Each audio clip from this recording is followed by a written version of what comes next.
சாப்பிட போகும்போது cricket match அப்படின்னு பார்த்துட்டு இருக்கேன். இவரு கார்ட்லாம் தராங்கப்பா இவங்க வேற லெவல். நம்ம கார்ட்லாம் கொடுத்து நம்மள ஸ்வைப் பண்ண வச்சு வேற லெவல் ஃபன் பண்ணிக்கிட்டு இருக்காங்க. இது ஒரு சின்ன மோட்டிவேஷனா இருக்கும். பிகாஸ் உங்களுக்கு வந்து 3 கார்ட்ஸ் கிடைச்சதுன்னா ஒரு பெனிஃபிட், 6 கார்ட்ஸ் கிடைச்சதுன்னா ஒரு பெனிஃபிட் அப்படிங்கிற மாதிரி. நமக்கு இன்னைக்கு கிடைச்ச கார்டு ஹைதராபாடோடது.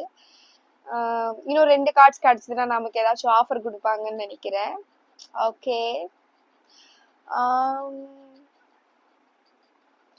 அடுத்ததா வந்து என்ன இருக்கு நான் தேடிக்கிட்டு இருக்கேன். வேற என்னெல்லாம் கார்ட்ஸ் வச்சிருக்கீங்க சொல்லுங்க, let me know. CSK Chennai super கிங்ஸோடது ஒன்று இருக்கு. அடுத்து கல்கட்டாவோடது ஒன்று இருக்குன்னு நினைக்கிறேன். எஸ் எஸ் எஸ் ஐ ஆம் ரைட், கரெக்ட். கல்கட்டாவும் இருக்கு. அப்புறம்